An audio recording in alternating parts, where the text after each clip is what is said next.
मोतीपुर गांव में चंदू नाम का आदमी रहा करता था। वो अपनी पत्नी मीना के साथ खुशी से जीवन बिताया करता था।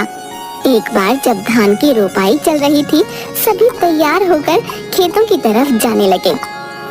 मैं जा रहा हूँ खेत पर, तुम बाद में आ जाना खाना लेके, और भाग्यवान जरा लस्सी भी लेती आना थोड़ा सा। ठीक है, आप जाइए, मैं ले आऊंगी।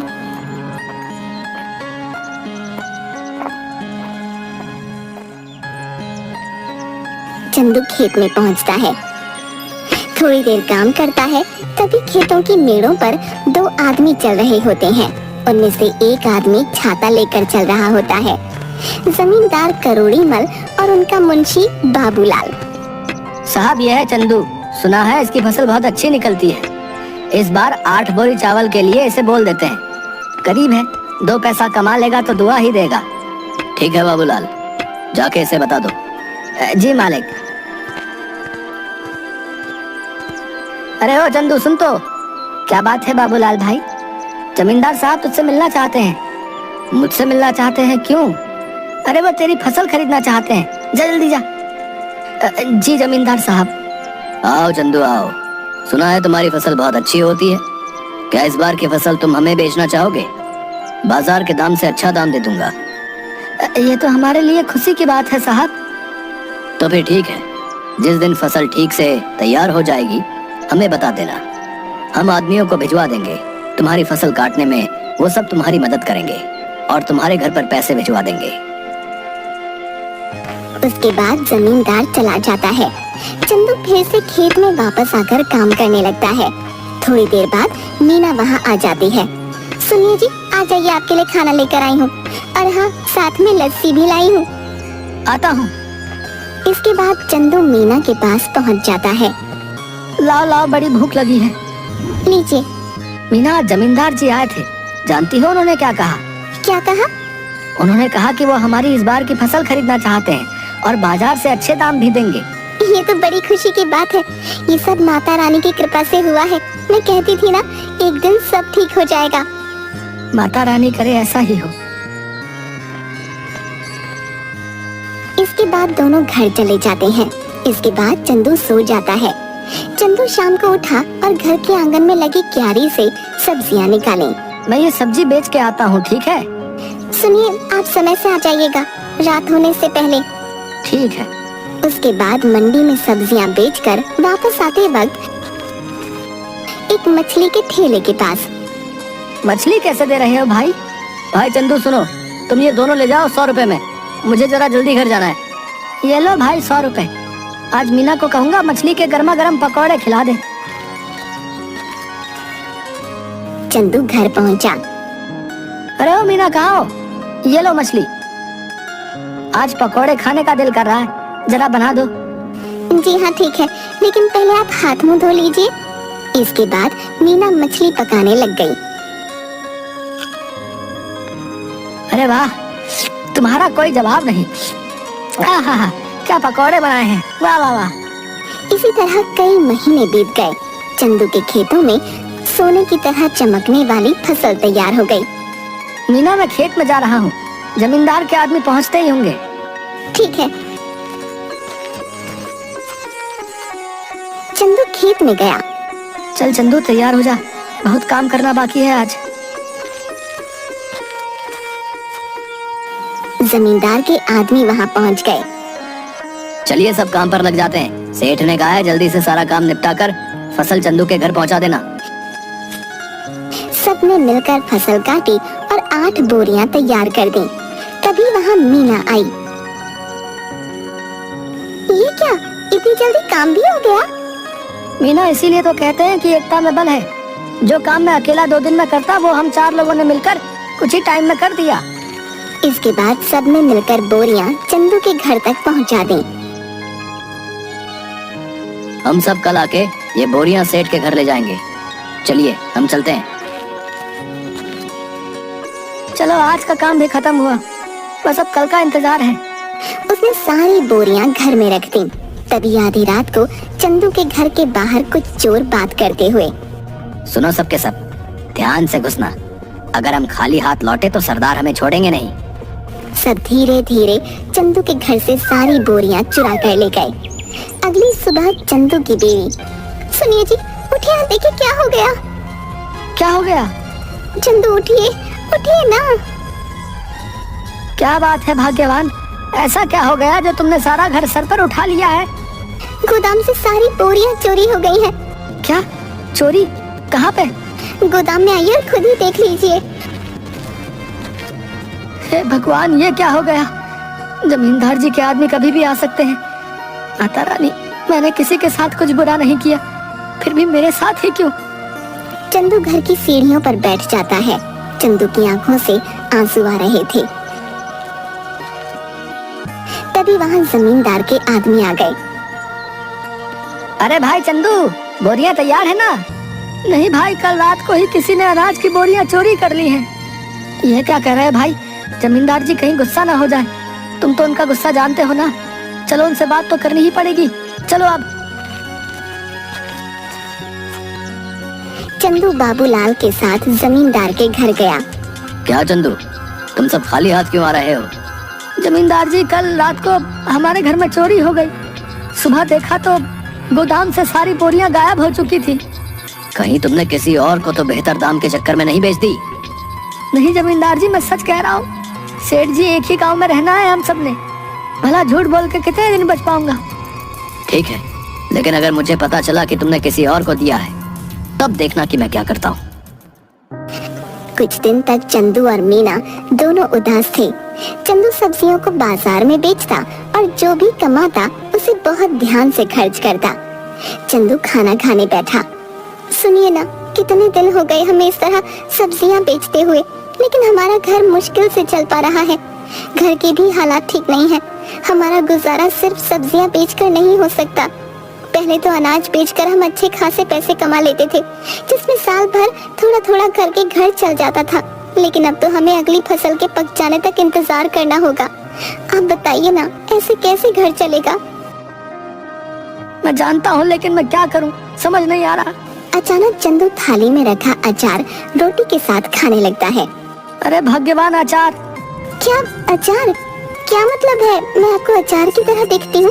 आप मेरे बारे में ये सब सोचते हैं? नहीं भाग्यवान, मैं तो कह रहा था कि हमारी समस्या का समाधान है ये अचार। कैसे? मेरी बात सुनो ध्यान से। तुम अचार बनाना और मैं अचार लोगों के घर जाके बेचूंगा। पहले हम लोगों का अचार का स्वाद चखाएंगे, उन्हें पसंद आया तो वो खरीद लेंगे। अगर पसंद नहीं आया तो? अरे कैसे नहीं आएगा? मेरी मीना ने जो बनाया है, अंग्रेजी में क्या कहते हैं, फंटास्टिक अचार बनाती हो तुम। है आपने अंग्रेजी कब सीखी? तुम मुझे कम मत समझो।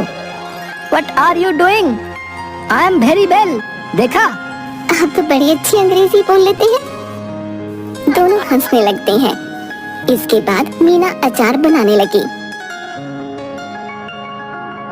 और मीना ने अचार डिब्बों में पैक कर दिया और चंदू चल पड़ा साइकिल लेके।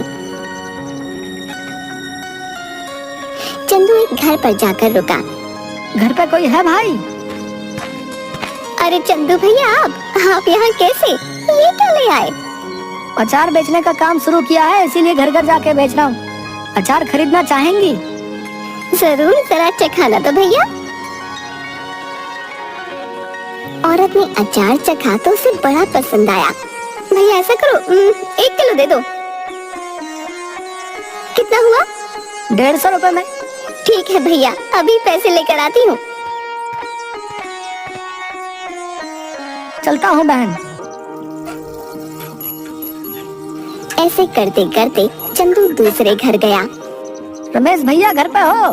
अरे चंदू, तू कैसा है भाई? और कैसा चल रहा है सब? उस चोरी के बारे में सुनकर बहुत बुरा लगा यार जान के। जाने दो भाई, क्या कर सकते हैं। अच्छा ये बताओ, अचार खरीदते हो बाहर से? हाँ क्यों? मैंने अचार बनाना शुरू किया है। क्या बात है, जरा चखा दो। चंदू ने उसे थोड़ा सा चखने को दिया। अरे वाह, किसने बनाया? मीना ने। भाभी को कहना बहुत अच्छा अचार बनाती हैं, बड़ा ही कमाल का। बताओ भाई, खरीदोगे? हाँ भाई, क्यों नहीं, दूसरों से भी तो खरीदता ही हूँ, इससे अच्छा तुमसे ना खरीद लूं। ये बताओ कितने में बेच रहे हो? 150 रुपए किलो। ठीक है भाई, 2 किलो दे दो। चंदू ने पैक करके दे दिया। धीरे धीरे उसका सारा अचार बिक गया। चंदू घर पहुंचा। मीना, आप आ गए? कैसा गया आज का दिन? किसी ने खरीदा कुछ अचार? कुछ तो नहीं खरीदा किसी ने। मैंने कहा था ना, मेरा अचार इतना भी खास नहीं है। आपका विचार ही गलत था इसे बेचने का।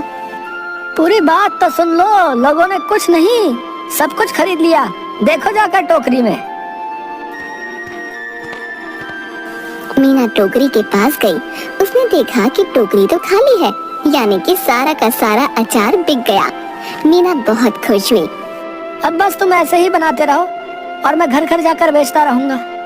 मैं कहती हूँ ना, आप ऐसा करिए, पास के गांव में भी बेचना शुरू करिए।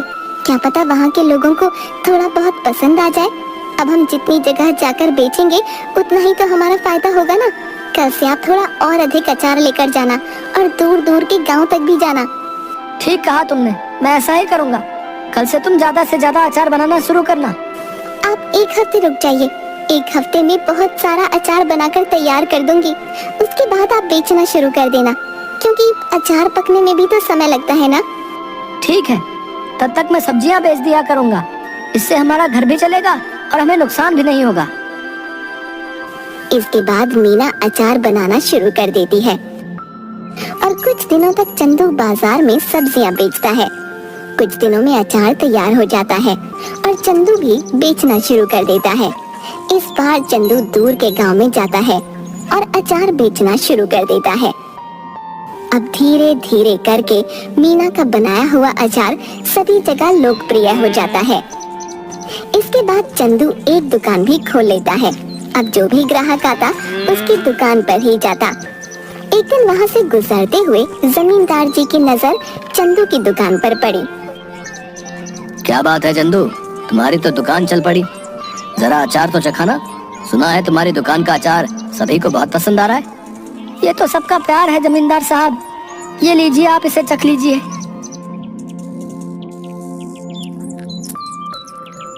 ये तो बड़ा स्वादिष्ट है। ऐसा करो, हमारे घर पर 60 किलो अचार पहुंचा देना। हमारे यहाँ बहुत बड़ा भंडारा है। एक हफ्ते में हम तुम्हारे घर पर कुछ लोगों को भेज देंगे रात को, इसलिए तुम सारा सामान तैयार रखना। जी जमींदार साहब। रात को जमींदार के लोग चंदू के घर नहीं पहुँचे। रात भी काफी हो गई थी। ऐसा करिए, आप सो जाइए। अगर कोई आया तो हमें पता चल ही जाएगा, तब उठकर उनका सामान उन्हें दे देंगे। तुम ठीक कहती हो, सो जाना चाहिए। क्या पता वो आज ना आए। चलो सो जाते हैं।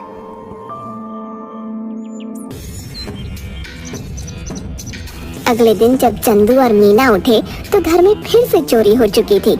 इस बार चोरी अचार की हुई थी। सुनिए, घर में फिर से चोरी हो गई है। किसी ने इस बार हमारा रखा हुआ अचार चुरा लिया। चंदू उठा और जाकर अचार जहाँ रखा था वहाँ देखने लगा। मैं जमींदार साहब को बता कर आता हूँ। उन्हें कहीं और से पता चलेगा तो कहीं वो गुस्सा ना हो जाए। ठीक है, आप संभाल लेना सब कुछ इस बार।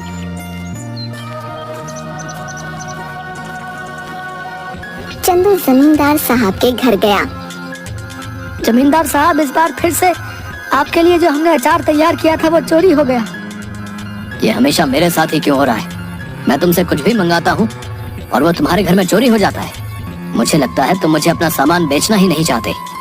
ठीक है, मैं भी नहीं खरीदूंगा आज के बाद तुम्हारा कोई सामान। जाओ। ऐसी बात नहीं है जमींदार साहब, अब खुद ही सोचिए। मैं आपसे दुश्मनी क्यों मोल लूंगा? आप चिंता मत करिए, मैं आपके लिए दोबारा से 60 किलो का अचार तैयार करता हूँ। ठीक है, अगर इस बार कुछ हुआ तब देख लेना। चंदू अपने घर गया और सोचने लगा कि अब इस चोर को कैसे रोके। इस बार चंदू ने बहुत सारे मटकों को एक जगह पर रखा और चला गया। अचानक आधी रात को आवाज आई। सारे के सारे चोर दर्द से चिल्ला रहे थे। अब जैसे ही चंदू उस कमरे में गया जहाँ पर अचार रखा हुआ था, तो वहाँ देखा सारे के सारे चोर जमीन में लेटकर चिल्ला रहे थे और अपनी आंखें मल रहे थे। ये क्या कर दिया? कोई बचाओ हमें। पानी पानी दो हमें कोई। अरे हमारी आंखें जल रही हैं। अब आया ना मजा? मेरे घर में जैसे तुम्हें आदत ही पड़ गई है चोरी करने की। क्या मजा आता है तुम्हें ये करके? है इतना दिमाग चोरी में लगाते हो, कुछ और कर लेते ना, अभी तो चैन से अपनी जिंदगी बिता रहे होते। पर नहीं, तुम्हें तो चोरी ही करनी है। लो करो अब। अब चलो बताओ, क्यों कर रहे थे चोरी? ये सब हम अपनी मर्जी से नहीं कर रहे थे, हमें सब करने के लिए बाबूलाल ने कहा था। क्या बाबूलाल? भला उसे क्या जरूरत पड़ गई? ये तो मुझे नहीं पता, आप हमें माफ कर दीजिए, अब पुलिस को मत बुलाना बस। ठीक है, नहीं बुलाऊंगा, पर मेरी एक शर्त है, अगर गांव में तुमने दोबारा कभी चोरी की तो मैं बाबूलाल की मदद लेकर तुम्हें पुलिस के हवाले कर दूंगा। ऐसी नौबत नहीं आएगी चंदू भाई, हमें माफ कर दो। इसके बाद चोर चले गए। अगले दिन चंदू जमींदार साहब के घर गया। उसने जमींदार साहब को सारी बातें बता दी। जमींदार साहब, ये बाबूलाल ही है जिसने आज तक हमारे घर में चोरियां करवाई हैं। तुम कैसे कह सकते हो कि सारी चोरियां बाबूलाल ने ही कराई हैं? क्योंकि कल मैंने खाली मटके गोदाम में रखवाए थे और दरवाजे के ऊपर मिर्च की थाली रखवा दी थी। जैसे ही उन्होंने दरवाजा खोला, उनके ऊपर लाल मिर्च गिर गई और उन सबकी आंखों में जलन होने लगी और वो चिल्लाकर पानी मांगने लगे। बस मुझे पता चल गया, मैं उनके पास गया तो उन्होंने तोते की तरह सब उगल दिया। इस बाबूलाल को पकड़ लो और पुलिस को फोन करो। तभी सेठ के आदमी बाबूलाल को पकड़ कर लाते हैं। मुझे माफ कर दीजिए जमींदार साहब, कुछ कीजिए, भला मैं इतने सालों से आपके यहाँ काम पे हूँ, कुछ रहम करिए। मुझसे क्या माफी मांग रहे हो? गलत तो तुमने चंदू के साथ किया है, उससे माफी मांगो जाओ। मुझे माफ कर दो चंदू, मैं आज के बाद कभी ये सब नहीं करूँगा। लालच में मुझसे बहुत बड़ी गलती हो गई। गलती तो तुमसे हुई है, लेकिन तुम्हें छोड़ देना मेरे बस में नहीं। आज तुम्हें छोड़ दूंगा तो कल कोई और चोरी कर लेगा। उनके पास एक सबक जाना चाहिए कि जैसा करोगे वैसा भरोगे, इसलिए मुझसे किसी चीज की उम्मीद मत रखो। तभी तो पुलिस वाले आकर बाबूलाल को गिरफ्तार करके ले जाते हैं। भाइयों, अचार ले आओ। बहुत सारे आदमी अचार के भरे मटके ले आए। ये लीजिए जमींदार साहब, इस बार आपके घर में हमारा सामान आखिरकार पहुंच ही गया। ये लो तुम्हारे पैसे चंदू। तुम सच में ईमानदार और मेहनती किसान हो, हमें तुम पर नाज है। आपका बहुत शुक्रिया सेठ जी। चलिए अब मैं चलता हूँ। इसके बाद चंदू अपने घर लौट गया और इसके बाद से चंदू के घर में कभी कोई चोरी नहीं हुई और चंदू का काम बहुत अच्छे से चलने लगा।